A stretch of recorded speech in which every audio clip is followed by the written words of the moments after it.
लोगोफोर नैबे ग्लासखौ नायदो बे ग्लासखौ नायनाय लोगो लोगो मानसिनि गोसोआव मोननै सानथौ सोमजिगोन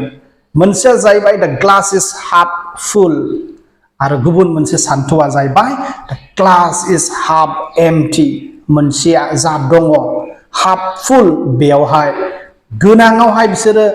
गोसोखौ होदों ओमफ्राय गुबुन मोनसे सानथौआव गैयैयावसो बिसोरो बांसिन गोसोखौ होदों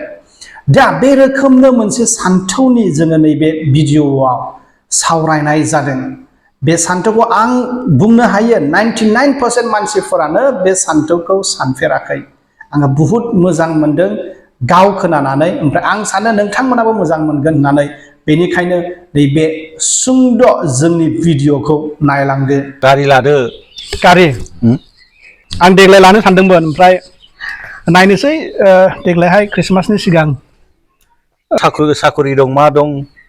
नोङो मासावनो जुदि 60-70-80 नोङो मान्थलि मोनो नों नाहरलाय बै माबा साधारन बिजनेस खालामनाय साधारन मानसिफ्रानो जुदि बेबायदि अगनारनो मानो गारि लादो नोंलाय मान्थलि 4 सप्ता थांबानो 1 मास मान्थलि नोंहा बिदिनो 70-80 हाजार फैबाय थायो पकेटाव माखौ गिदों नोंलाय ओमफ्राय मा आं लानांसिगौ लादोब्रा नों बै गोजौ MLA MP बेबायदि गिदिर फार्स्ट क्लास कन्ट्रेक्टरफोरखौ नाहरबालाय नोङो सानगोन बिसोरहा मालाय एभेलेबेल थाखा दं बेखौ नाहरबालाय नों गिखागोन नोङो नोंनि गाहायखौसो नाहरनांगौ ना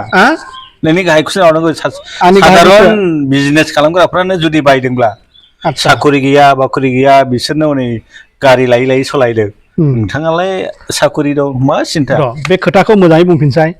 मा गोजौआवखौ दाना हर गाहायावसो नाहरनांगौ मोजां खोन्थादो बे मोनसे खोथा जे नों बुंदोंमोन बेखौ मोजाङै खोन्थाफिनसाय आं मोजां बुजियाखै गोजौखौ दाना हर माने जोङो गावखौहाय नै दा जोङो नायो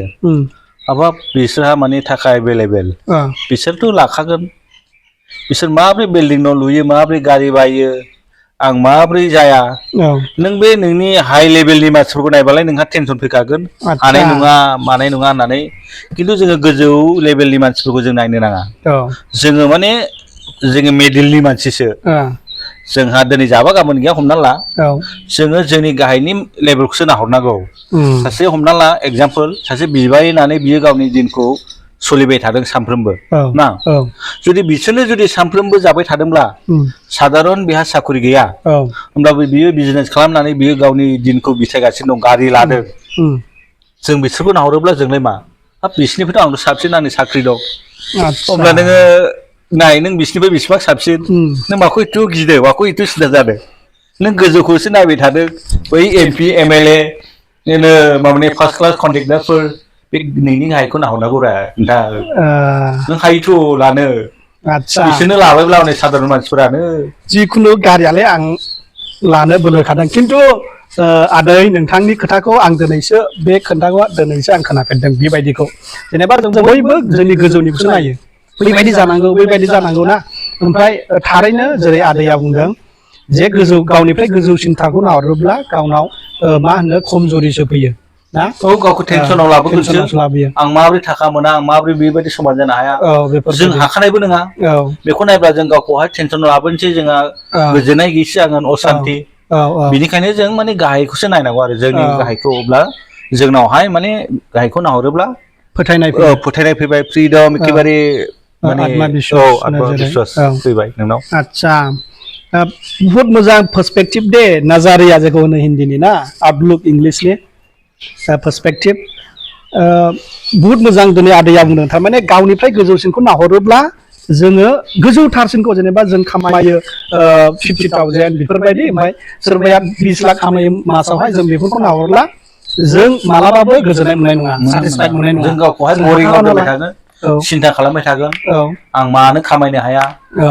जोंनाव मा दं बेजोंबो जों गोजोननो रोंनाय नङा जों कम्पेयार खालामबाय गिदिरसिनजों अब्ला जों गाहायखौ कम्पेयार खालामोबा जोङो जिखिनि दं बेजोंनो जों गोजोननाय मोनगोन आरो जों गावखौ मोजाङै जोंनि न'खरफोरखौ गोजोननायाव खुसि बहुत मोजां मोनसे नाजारिया बियो फार्स्ट टाइम आं लाइफआवहाय बे नाजारियाखौ खोनादों बिदि आं सानफेराखैमोन बे नाजारियाखौ आदैखौ आङो दिनै हामबाय होयो बेनि थाखाय जिखुनु बे इउटुबाव थांगोन नालाय माबा बुंबावनांगौ दं नामा आदैया माने आंनावथ' जेबो गैया माने आङो बेखौल' मोनसे इनकारेज होबावो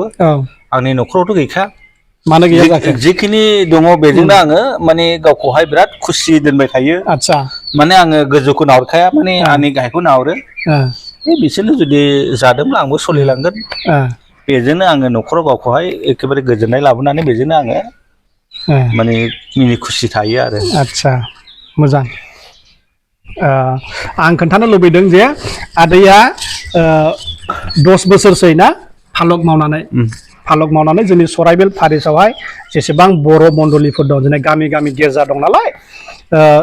12टा जोंहा मण्डलि दं बर' मण्डलि बे गासैनिबो हेड फालक एबा फादारथ' बुंनायखौ हेड फालक एसिस्टेन्ट फादारफोरनि हेल्पार फादारफोरजों थाफायो आरो फालकफोरनि दैदेनग्रा होनजायो फालकफोरनि दैदेनग्रा आदैया स' बिथांनि जे नाजारिया बिथाङा गोबां मानसिफोरजोंहाय मा होनो लोगो मोननाय जायो जेब्लायबो रायलायनाय जायो बेफोरजों आदैनि मोनसे नलेजजोंहाय आदैया दिनैहाय मोनसे पार्सपेक्टिभखौ शेयार खालामबाय आं जोबोद खुसि मोनदों ओमफ्राय आदैया गैया नङा आदैया रुम मोनब्रैनि न' लुगासिनो दं मोननैया हाबबाय मोननै लुगासिनो दङ बे आंनि उसुंनिनो बिनि न'आ बेफोरबायदि आरो स' बे भिडिअखौ बानायनानै जों रेडि गैयामोन ने आदै बिदिनोसो रायलायदोंमोन ओमफ्राय नैबे खोथाखौ बे बुंबाय थानायखाय आङो बहुत मोजां मोनदों आङो शेयार खालामनो लुबैनानै बेखौ रेकर्ड खालामनानै लानाय जाबाय अब्ला आदैखौ हामबाय होबाय आङो बे गिदिर सुबुरुन्थाइ एडभाइस होनायनि थाखाय ओमफ्राय आंबो बहुत मोजां मोनदों बेबो मोनसे नाजारिया थेंक इउ गोजोनथोंसै गोजोन्थों